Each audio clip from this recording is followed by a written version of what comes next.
Assalamualaikum warahmatullahi wabarakatuh. Di video kali ini kita akan mereaction ya tausiah dari Gus Ikdam. Maksudnya dari cucu Syekh Abdul Qadir Jailani yang ke-38 ya. Kita simak saja pengajiannya. Semoga bermanfaat. خشوع سنتري تدور في سجود صلاة صبح ما شاء الله. صلاة صبح سنتري بكان سبحان ربي الأعلى. باسمك اللهم أحيا اسمك أموت. نحن نريد خشوع صلاة، خشوع تعقل وتفكر. Oke ya, mari kita simak bersama-sama.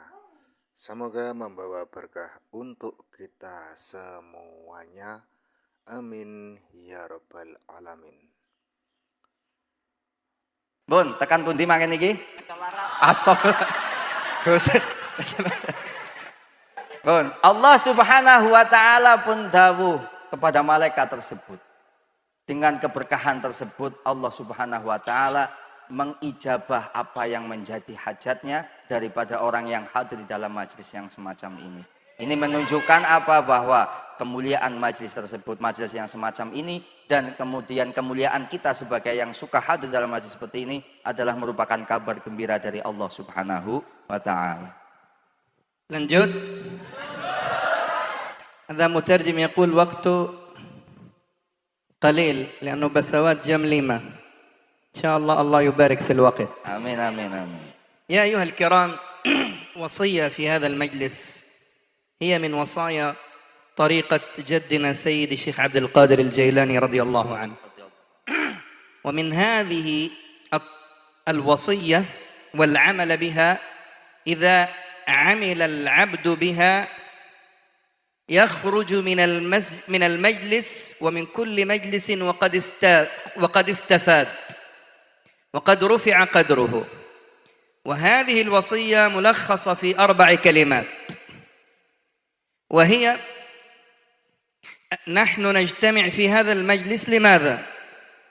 بعض الناس ممكن يأتي حتى يأخذ فوتو مع قس إقدام، ممكن بعض الناس يأتي لشيء آخر، لكن سيد الشيخ عبد القادر الجيلاني رضي الله عنه وضع لنا 4 أسس نجمع فيها النية في هذا المجلس وأمثاله حتى نخرج. قال بعد ذلك إيه؟ نخرج بغاية النجاح. قال من أصول الطريقة عندما نجلس في مجلس، قال الاستماع، الاجتماع والاستماع والاتباع حتى يحصل الانتفاع. 4 كلمات. ما هي هذه ال4 كلمات وكيف نعمل بها حتى نستفيد؟ تفضل. Beliau menjelaskan bahwa memberikan wasiat pesan kepada kita semua sebagai santri, sebagai pencari ilmu di majelis ini, bahwa ada pesan yang disampaikan oleh datuk beliau yaitu Syekh Abdul Qadir Al-Jailani radhiyallahu an, agar supaya kita betul-betul keluar dari majelis ini mendapatkan kemanfaatan sebagaimana kemanfaatan yang diharapkan oleh para pendahulu-pendahulu kita, para ulama-ulama kita terdahulu. Yaitu yang pertama, ada 4 konsep yang diajarkan oleh Syekh Abdul Qadir Al-Jailani untuk kita ketika kita hadir di dalam majelis ini. Sebab beliau tadi mengatakan kita umum lah, mungkin ya kelas levelnya kita. Memang ada yang datang ke sini hanya karena kepengin berjumpa dengan Gus Ikdam, bisa berfoto dengan Gus Ikdam, atau mungkin dengan yang lain, atau punya niat tujuan yang lain. Maka beliau sedang memberikan pengajaran kepada kita untuk sebagai adab, bentuk adab etika kita hadir di dalam majelis yang semacam ini, yang mana konsep ini adalah konsep dari datuknya beliau yaitu Syekh Abdul Qadir Al-Jailani. Yang pertama, ada 4 konsep yang disebut al-ijtima'. Yang kedua al-istima', yang ketiga al-ittiba', baru yang keempat kita akan mendapatkan level al-irtifa'. Al-ijtima' artosipun nopo? Perkumpulan, sudah ada perkumpulan. Kemudian yang kedua al-istima', yaitu mendengarkan. Setelah istima' baru ittiba. Kita nanti ada proses mengikut, ikut, derek. Dan yang keempat, baru kalau kita bisa menjalankan 3 konsep itu, kita akan diangkat derajatnya oleh Allah Subhanahu wa ta'ala. أول شيء الاجتماع. نجتمع أيها الكرام بنية أننا نجلس بصحبة الصالحين وبصحبة العلماء والمرشدين والأساتذ. نجتمع لأن هذا الاجتماع فيه البركة. وما اجتمع قوم في بيت من بيوت الله يتلون كتاب الله ويتدارسونه فيما بينهم إلا ونزلت عليهم السكينة وغشيتهم الرحمة. اجتماعنا نطلب فيه السكينة والرحمة من الله، إلا ونزلت عليهم السكينة وغشيتهم الرحمة وذكرهم الله في من عنده. قال عندما نجلس ونجتمع في هذا المجلس نذكر الله، قال الله يذكرنا في السماء. من ذكرني في نفسه ذكرته في نفسي، ومن ذكرني في ملأ ذكرته في ملأ خير منه. نحن أيضا عندما نجتمع يا كرام نجتمع برسول الله. الحضر عندما كان يتلو قبل قليل السلام عليك زينل، السلام عليك، تجتمع مع الرسول، لم يقل السلام على رسول الله. عليك ضمير غائب ضمير حاضر، ضمير غائب ضمير حاضر، حاضر، ومعنى ذلك أنك تنادي حاضرا أن رسول الله حاضر في المجلس. عندما نقول السلام عليك أي حاضر. لو قلنا السلام علي السلام على رسول الله لا يوجد، لكن رسول الله صلى الله عليه وسلم عندما نصلي عليه قال يجتمع معنا في الحديث ما من عبد يصلي ويسلم علي إلا رد الله روحي لأصلي وأسلم عليه. بل من أعظم الجائزة في الصلاة والسلام على رسول الله كما قال العلماء أن أعظم الناس برا لوالديه من يصلي ويسلم على رسول الله. قال لماذا؟ لأنه في ملكين. قال عند النبي عليه الصلاة والسلام يا رسول الله مثلا نقول قس إقدام، قال الصلاة والسلام عليك يا رسول الله. ملكين يقولوا لرسول الله يا رسول الله قس إقدام ابن بن كياي خالد يصلي ويسلم عليك. فرسول الله صلى الله عليه وسلم يقول يعني معنى صلاة رسول الله دعاء، ودعاء رسول الله مستجاب، يدعو له ولوالده. قال فذلك أعظم البر أن تصلي على رسول الله فتكون صلاة رسول الله دعاء لك بالمغفرة والرحمة. فنجتمع يا كرام بصحبة الصالحين. قال حتى ننتفع قال بأخبارهم وننتفع بأخلاقهم. Para jamaah ingkang berbahagia, yang pertama tadi yang dimaksudkan dengan al-ijtima', berkumpul. Jadi perkumpulan kita ini diniatkan karena kita kumpulnya ini kan tentu bersama orang soleh.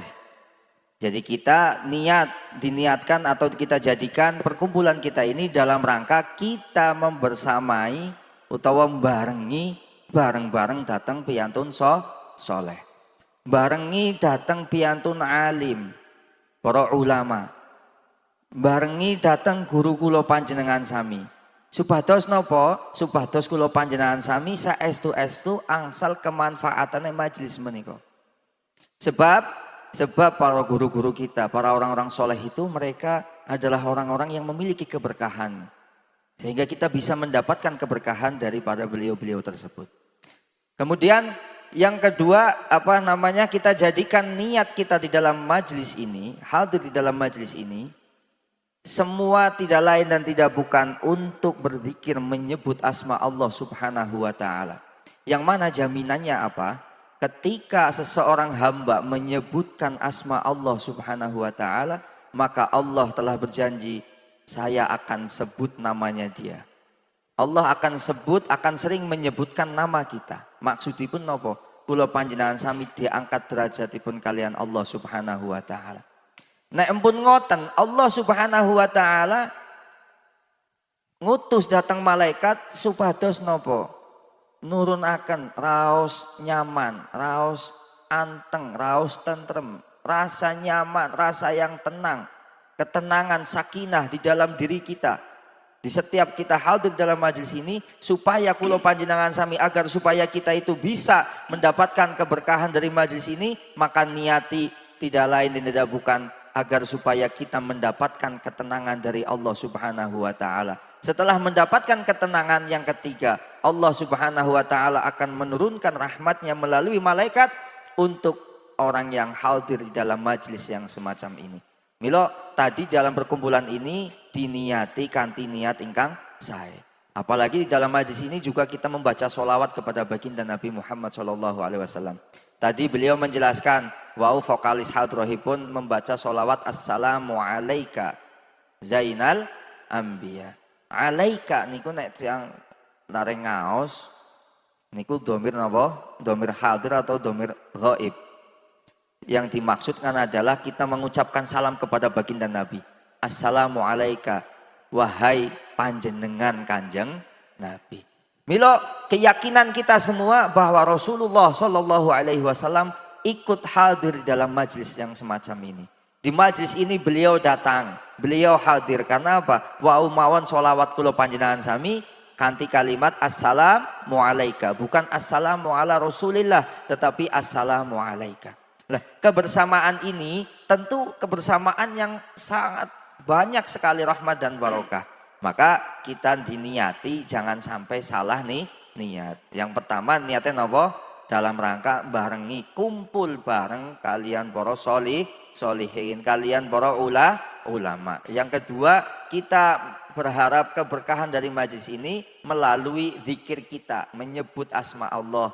Zikir kita ketika kita menyebut asma baginda Nabi Muhammad SAW, yang mana Allah telah berjanji akan menurunkan sakinah, ketenangan, dan Allah Subhanahu wa taala akan menghujani kita dengan rahmat kasih sayangnya, yang mana rahmat ini adalah modal untuk kita bisa masuk ke dalam surganya Allah Subhanahu wa taala. أما النية الثانية قال فهي الاستماع. نحن نأتي إلى مثل هذا المجلس الطيب قال لنستمع إلى الكلام الطيب، قال حتى نستمع. وهذه هنا أنا أوجه كلمة للحاضرين. أعداء الأمة أيها الكرام يريدوا أن يهدموا في الأمة 4 أشياء. 1 يهدم الأسرة، 2 يريد أن يهدموا العلماء، وخصوصا أننا في عصر السوشيال ميديا. اليوم نرى كثير من الفتن أهل السوشيال ميديا يصنعونها. مثلا نقول بالأمس مثلا قس إقدام في فيديو، يصنع فيديو مثلا عن أهل فلسطين أنهم يا رب يكونوا بخير وحسن. واحد من السوشيال ميديا يقول يصنع فتنة، قس إقدام يتكلم فلسطين بشر وكذا وكذا، وهو لا يدري عندما يسيء الفهم ويقتص من هذا الكلام بعدم الإساءة، يظن أنه يسيء إلى شخص لكنه يسيء إلى أمة. لذلك مأمورين نحن بالاستماع الطيب. ربنا قال في سورة الزمر الذين يستمعون القول فيتبعون أحسنه أولئك الذين هداهم الله. قال معنى أنهم يريدوا منا الآن يا كرام بعض الناس بلا عقل وبلا فهم يقتطع من السوشيال ميديا شيء يفسي، لأنه لم يأتي بنية الاستماع الطيب. وهذا ما يريده الكفار منا، أن نسيء فهمنا بقدوتنا وعلمائنا حتى لا يبقى فينا عالم أو واعظ نتبع القول الطيب منه.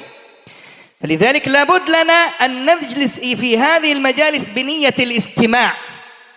يا كرام، سيدنا عبد الرحمن ابن عوف زوجته أو أحد الصالحين قالت له زوجته بئس القوم عشيرتك. قال لماذا؟ قال إذا اغتنيت جاءوا إليك، وإذا افتقرت تركوك. قال نعمة الأخلاق أخلاقهم. قالت لماذا كيف؟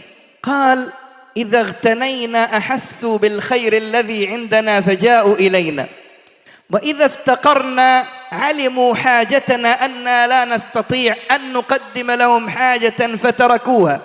شوف، ينظر، حول الكلام السيء إلى حسن. وهذا مقصدنا في الاستماع يا كرام، كيف نجلس في كل مجلس ويكن في نيتنا أن نستمع إلى الكلام الطيب. فالاستماع إلى الكلام الطيب وعدم تحويره إلى السيء هي صفات المهتدين، وهدوا إلى الطيب من القول. لذلك لابد أن نستمع يا كرام استماع المهتدين الذين يبشرهم ربنا تبارك وتعالى بالفوز في جنات النعيم. Jenengan ki gayae waduh serius-serius tok, Insyaallah hafal, insyaallah. Serius, bingung jenengan iki. Ahum Ketoke serius-serius banget. khusyuk, khusyuk. Oh khusyuk saya. Oh khusyuk. Khusyuk apa? Khusyuk salat, khusyuk santri. Ayo, khusyuk jenengan iki ketwau khusyuke wong salat napa khusyuke santri? Beliau tanglet. سنتري إنا لله وإنا إليه راجعون. خشوع سنتري في صلاة في سجود باسمك اللهم أحيا باسمك أموت. خشوع سنتري تدور في سجود صلاة صبح، ما شاء الله. صلاة صبح سنتري بكان سبحان ربي الأعلى، باسمك اللهم أحيا باسمك أموت. نحن نريد خشوع صلاة، خشوع تعقل وتفكر. Beliau sampai komen jal. Para jamaah ingkang kawula muliakan, selajengipun atau selanjutnya beliau sesuai dengan pesan daripada Syekh Abdul Qadir Al-Jailani, ketika kula panjenengan sami rawuh datang majelis menika, monggo dipun niati dalam rangka kita akan ingin mendengarkan nasihat-nasihat yang baik atau ingin mendengarkan ucapan-ucapan yang hak, yang baik. Sebab nopo? Sebab sekarang ini, zaman ini itu terjadi banyak fitnah. Kenapa banyak fitnah? Karena tidak mendapatkan sumber langsung dari sumbernya. Maka tadi beliau mencontohkan, ini beliau sampaikan dalam kesempatan kali ini, bahwa beberapa waktu yang lalu beliau Syekh Ammar ini melihat di video. Ada salah satu ulama yang di situ dia memfitnah Gus Ikdam. Maka ini yang menjadi salah satu niat beliau datang ketemu dengan Gus Ikdam ini, karena sekali kepengen memberikan tahu kabar itu Gus, bahwa ada yang memelintir pernyataan Gus Ikdam pada saat Gus Ikdam menghentikan tentang keadaan Palestina itu baik-baik saja. Bahasanya Gus Ikdam pada waktu itu yang dicomot, yang dipelintir pernyataan Gus Ikdam yang seakan-akan Gus Ikdam itu sedang mengatakan bahwa di Palestina itu tidak terjadi apa-apa, warganya pun dalam keadaan baik-baik saja. Nah, ketika seperti itu, ini kan kabar dia dengarnya dari sosial media, bukan dari sumbernya langsung. Maka ketika kita datang ke sini, kita akan tahu bahwa mana yang baik, mana yang tidak baik, mana yang benar, mana yang salah. Maka ini perlu menjadi sebuah tujuan kita ketika kita datang dalam majlis ini, dalam rangka kita ingin mendengarkan ilmu, kita ingin mendengarkan kalimat-kalimat yang baik yang disampaikan oleh guru kita. Paham napa mboten? Supaya napa? Supaya apa? Kita nanti itu sesuai dengan firman-Nya Allah Subhanahu wa taala. Kita akan dimasukkan ke dalam golongan orang yang mendapatkan pituduh, orang yang mendapatkan petunjuk, mendapatkan hidayah dari Allah Subhanahu wa taala, sehingga kalau kita sudah dapat hidayah dari Allah, pasti kita akan diselamatkan oleh Allah Subhanahu wa taala. Karena apa? Karena ini memang metode yang sedang digunakan, digaungkan juga oleh orang-orang barat. Mereka ingin menghancurkan umat Islam. Maka ketika ingin menghancurkan umat Islam, itu dengan cara yang pertama, hancurkan dulu keluarganya. Maksudnya apa? Dijadikan keluarga kita, istri, anak kita, orang tua kita, itu mereka melenceng atau lepas atau keluar atau lari dari pada hukum-hukum yang semestinya harus dijalankan. Yang kedua, melalui menggeser umat supaya umat ini tidak suka mendengarkan atau tidak suka melakukan klarifikasi atau tidak suka hadir dalam majelis dalam rangka untuk mendengarkan apa yang disampaikan oleh guru, sehingga nanti disimpangkan itu enak. Kalau di media, contoh di sosial media itu kan bukan dari ucapan langsung, bukan langsung, ada yang kadang cuman video itu dipotong, sehingga kita kan nggak tahu sumbernya dari mana, dan mohon maaf kadang ini kapan Gus Ikdam ngendika kayak gini tadi contoh, terus mestinya juga ini ujungnya bagaimana, terus akhirnya bagaimana, karena kita nggak tahu, maka akhirnya kita itu terjebak. Ketika kita sudah terjebak, maka kita akan membenci dan memandang negatif kepada Gus Ikdam. Dan itulah metode yang memang sekarang lagi dilakukan oleh dunia barat. Menjadikan kita itu fokus kepada media, sebab media itu tidak berdasarkan atas al-istima.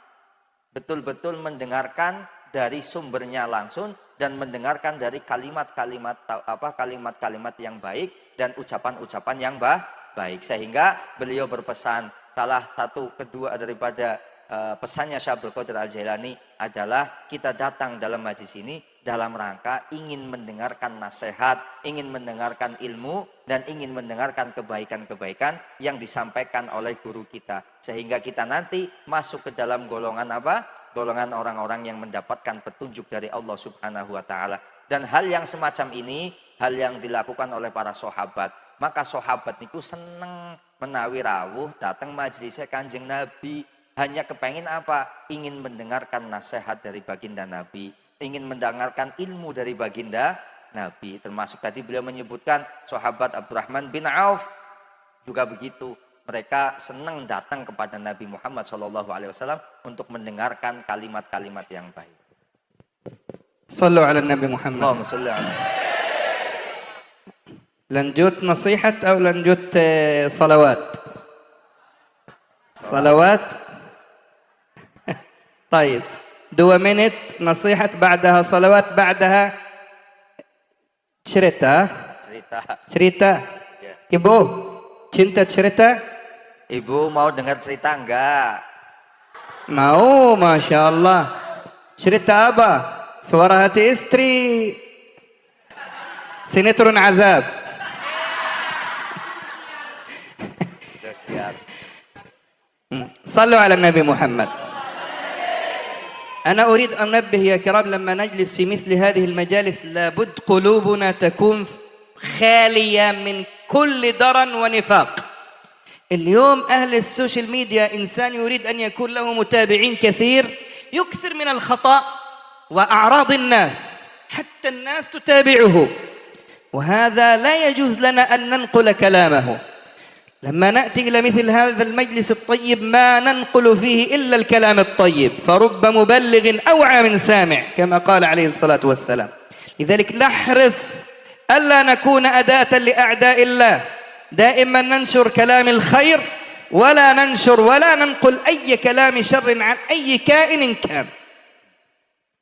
Beliau mempertegas lagi bahwa al-istima ini perlu menjadi penting. Karena apa? Karena beliau ingin betul-betul kita ini hati kita ini dibersihkan oleh Allah Subhanahu wa Ta'ala dari penyakit-penyakit hati seperti nifak, iri, dengki, dan lain sebagainya macam. Karena apa? Kayak contoh tadi beliau menjelaskan, sosial media ini banyak sekali yang hanya demi konten, demi followers yang banyak, dia itu mengadakan atau mengatakan sesuatu yang tidak baik, bahkan yang sesuatu yang palsu, sesuatu yang mungkin bisa menjadikan mudarat, bahaya untuk umat. Tapi mereka tidak memikirkan itu, hanya demi konten, dan hanya demi mendapatkan followers. Maka oleh sebab itu beliau perlu kita hadir dalam majelis yang semacam ini agar kita bisa mendengarkan nasihat-nasihat yang baik yang disampaikan oleh orang yang baik, yang berasalkan daripada dawuh-dawuhnya baginda Nabi Muhammad SAW sebagai orang yang paling baik. الثالثة الاتباع. دائما يا كرام لما نستمع من العلماء والمشايخ نتبع الكلام لأنهم ما يأتوا بكلام من عند أنفسهم وإنما كلامهم قال الله قال رسول الله قول العلماء والصالحين والأولياء إذا أعطونا صلاة من الصلوات حتى تفيدنا وتحصن أنفسنا قال لابد أن نتبع ذلك حتى يحصل الأمر الرابع وهو إيه؟ حتى يحصل الانتفاع. ما هو الانتفاع؟ أعظم الانتفاع في مثل هذه المجالس أولا أننا نجلس اجتمعنا في الله وتفرقنا من أجل الله. قال أول انتفاع أن نكون من السبعة الذين يظلهم الله في ظله. ثم ثاني الانتفاع قال طريق الهداية الذين يستمعون القول فيتبعون أحسنه أولئك الذين هداهم الله. أعظم الانتفاع أن تكون من أهل الهداية، ومن هداه الله سبحانه وتعالى يكون من أهل الفوز وأهل النجاح، بل يصبح من أهل المحبة لله عز وجل. Para jamaah yang ketiga dan yang keempat, pesan beliau tadi, wasiat beliau adalah di dalam majlis yang semacam ini, setelah kita datang kumpul bersama orang soleh, kumpul bersama orang alim, dan kita mendengarkan apa yang mereka sampaikan, kebaikan-kebaikan, kebenaran-kebenaran yang mereka sampaikan, yang mana kebaikan dan kebenaran yang mereka sampaikan itu tidak dari dirinya sendiri. Katus Gus Ikdam nek ngaji selalu menggunakan apa? Kitab. Maka apa yang disampaikan oleh Gus Ikdam guru kita ini tentu itu kebanyakan mesti dari qala Allah atau qala Rasulullah atau qala ulama, bahwa penyampaian itu adalah penyampaian dari Allah, penyampaian dari baginda Nabi, dari para ulama-ulama, dan Gus Ikdam di sini sifatnya hanya membacakan atau mentransfer apa yang disampaikan oleh Allah, baginda Nabi, dan para ulama itu kepada para panjenengan, para jamaah. Maka setelah itu kita mendengarkan, otomatis yang kita dengarkan adalah kalimat-kalimat yang baik. Maka yang ketiga adalah al-ittiba. Kita semua akan mengikuti apa yang telah kita dengar. Tentu kalau kebaikan yang kita dengar, maka yang akan kita ikuti, yang akan kita jalani adalah kebaikan. Kalau kita melihat dan kita mendengar tentang bagaimana Gus Ikdam, bagaimana akhlaknya beliau, maka tentu kita sebagai muridnya yang melihat dan mendengar langsung, kita akan mempraktekkan sebagaimana adab atau akhlaknya guru kita Gus Ikdam. Jelas napa mboten? Kalau kita sudah menjalani itu semua, sudah mau melakukan mendengarkan, setelah mendengarkan kita ittiba, derek, ikut, maka Allah Subhanahu wa taala akan menjadikan kita, akan memberikan kita kemanfaatan dari majlis ini. Kemanfaatannya apa? Kita semua digolongkan menjadi orang yang diberi petunjuk oleh Allah Subhanahu wa taala. Ketika kita sudah mendapatkan petunjuk dari Allah Subhanahu wa taala, pasti kita akan bisa mendekatkan diri kepada Allah Subhanahu wa taala. Paham napa mboten? Semoga bermanfaat.